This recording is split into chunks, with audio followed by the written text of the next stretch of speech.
नमस्कार 12th class. बेटा हम लोग चैप्टर 9 पढ़ रहे हैं। चैप्टर 9 में हम लोग फैक्टर्स पढ़ रहे हैं कि मील प्लानिंग को कौन कौन से फैक्टर इफेक्टिव करते हैं। तो प्रभावित करने वाले कारक में हम लोगों ने अभी तक पढ़ा था आयु एवं शारीरिक स्थिति, उसके बाद में हम लोगों ने पढ़ा था लिंग या सेक्स, थर्ड हमने पढ़ा था जलवायु एवं मौसम मतलब क्लाइमेट एंड वेदर। बच्चों आज हम लोग पढ़ेंगे क्रियाशीलता या फिजिकल एक्टिविटी। बच्चों आपको एक छोटा सा मैं क्वेश्चन पूछती हूँ कि हमारे घर की गली में एक पुरुष है जो सुबह से रोड बनाने का काम कर रहा है, मतलब 10 से लेके 5 बजे तक वो रोड बनाने का काम कर रहा है। वहीं पर एक ऐसा व्यक्ति है जो 10 बजे से लेके 5 बजे तक कंप्यूटर पर अपना काम कर रहा है। दोनों ही अपना अपना काम कर रहे हैं। तो बच्चों आप बता सकते हो कि न्यूट्रिशन की ज़्यादा ज़रूरत किसको होगी?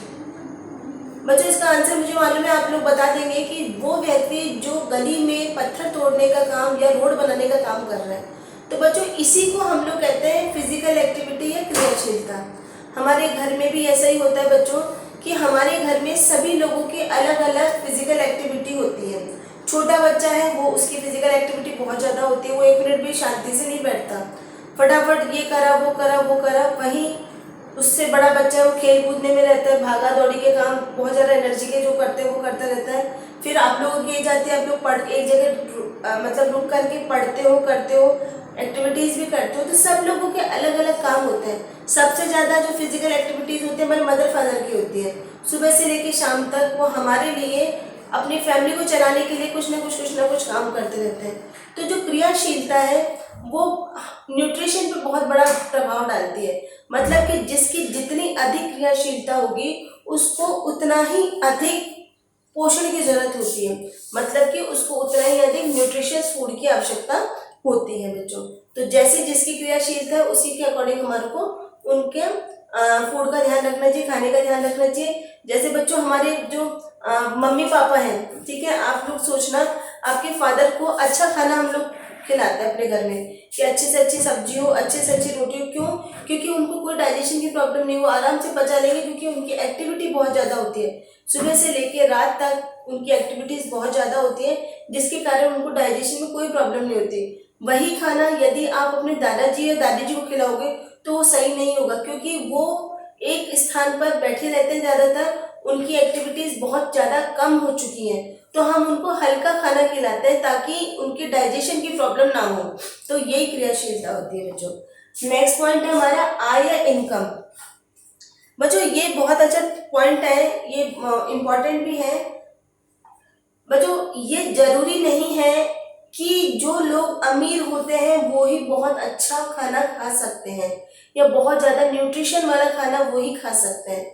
बच्चों अगर हम थोड़ा सा फेरबदल करें तो हम कम कीमत में भी अच्छे से अच्छा पोषक खाना खा सकते हैं। जैसे कि बच्चों बहुत जैसे पनीर हुआ, आपका दूध हुआ, दूध के प्रोडक्ट्स हुए, इनके जो कीमत होती है वो अभी ज़्यादा है, ठीक है। उसी की तुलना में हम ऐसा क्या खाएं कि उतना ही प्रोटीन हमारे को मिल जाए। तो बच्चों अगर आप लोग एनिमल प्रोडक्ट्स नहीं हम लोग यूज़ कर पा रहे हैं तो हम लोग वेजिटेरियन में जो दालें वगैरह होती है वो भी इनकी टक्कर की होती है। बच्चों जितना प्रोटीन हमारे को इनसे मिलता है उतना ही प्रोटीन अगर हम मिक्स दाल खाएं तो हमारे को आसानी से मिल जाएगा। उसी तरह से बच्चों जो भी जैसे कि मिक्स फूड होता है, जैसे मिक्स दाल हुए, हमारे को दाल चावल की खिचड़ी हुई, ठीक है, दाल चावल की खिचड़ी ये जो कॉम्बिनेशन होता है ये दाल में जिन पोषक तत्वों की कमी होती है वो चावल कंप्लीट कर देता है, फुलफिल कर देता है। तो दाल चावल की जो खिचड़ी जो बनके जो प्रोडक्ट तैयार होता है वो हमारी बॉडी के लिए बहुत अच्छा होता है। तो ये मतलब गरीबों का खाना नहीं है, हमारे शरीर के लिए बहुत पोषक देने वाला खाना होता है। उसी तरह से बच्चों ग्रीन लीफी वेजिटेबल ये भी बहुत ज़्यादा हमारे को विटामिन और मिनरल्स देती है। इसी तरह से बच्चों जब जैसे कि इस समय बच्चों मतलब सर्दियाँ आने वाली हैं तो इस समय बच्चों एप्पल बहुत ज़्यादा सस्ता हो रहा है, ठीक है। तो एप्पल अगर हम मौसम का फल इस समय खाएंगे तो वो हमारे लिए बहुत अच्छा होगा, ठीक है। अगर मैं इस समय सोचूं कि नहीं मुझे तो मैंगो शेक पीना है, आम का अमरस पीना है, तो वो आम मुझे मिल तो जाएंगे बाजार में, ठीक है, कोल्ड स्टोरेज के अंदर मिल जाएंगे, लेकिन वो आम में ना तो स्वाद होगा और इसके अलावा वो महंगे बहुत होंगे। तो हमें उन्हीं भोज्य पदार्थों का उपयोग करना चाहिए जो उस मौसम में हमारे को आसानी से मिल जाए।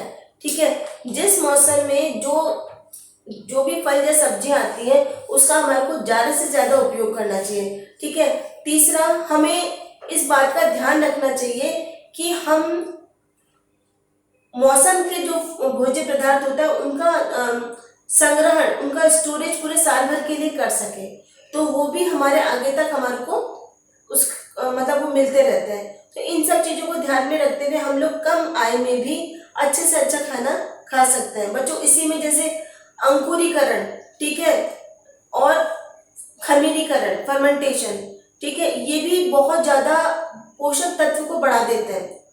जब हम किसी चीज़ को फर्मेंटेट करते हैं, खमीरीकृत करते हैं, तो उसमें ऑटोमेटिकली बहुत सारे विटामिन ऐड हो जाते हैं जो हमारी बॉडी के लिए बहुत अच्छे होते हैं और वो बहुत ज़्यादा सुपाच्य होते हैं, उनके डाइजेशन में कोई प्रॉब्लम नहीं आती है। तो इन सब चीज़ों का ध्यान रख करके हम कम पैसे में भी अच्छे से अच्छा फूड ले सकते हैं। इसके बाद में लास्ट पॉइंट हमारा है भोजन पदार्थ की उपलब्धता, availability of food stuff. Actually में क्या होता है बच्चों कि हम जिस क्षेत्र में रहते हैं हमें उसी में मिलने वाले भोज्य पदार्थों का सेवन करना चाहिए। जैसे बच्चों हमारा राजस्थान है, राजस्थान में हम लोग को गेहूं, बाजरा, ये सब चीज़ें आसानी से मिल जाता है। लेकिन अगर हम लोग साउथ में चले जाएं, ठीक है, वहाँ पर पानी ज़्यादा होता है, तो वहाँ पर सी फूड्स मतलब समुद्र के जो प्रोडक्ट्स होते हैं वो, या फिर चावल की अधिकता ज़्यादा होती है। क्यों? क्योंकि वहाँ का खान पान भी फिर उसी चीज़ का ज़्यादा होता है, वो चीज़ वहाँ पर सस्ती मिलेगी, अच्छी मिलेगी। उसी तरह से हमारे राजस्थान का जो खान पान है वो हमारे उपलब्धता के अनुसार पर होता है कि भोज्य पदार्थ की जो उपलब्धता है वो हमारे क्षेत्र में कौन कौन सी किस तरह की होती है, उन्हीं का हमारे को अच्छे से यूज़ करना चाहिए ताकि हम सही समय पर सही कीमत का हम लोग फूड खा सकें और अपने पोषण को बनाए रख सकें। तो आज की क्लास में हम लोग इतना ही पढ़ेंगे। नेक्स्ट क्लास में बच्चों चैप्टर खत्म हो जाएगा। Thank you.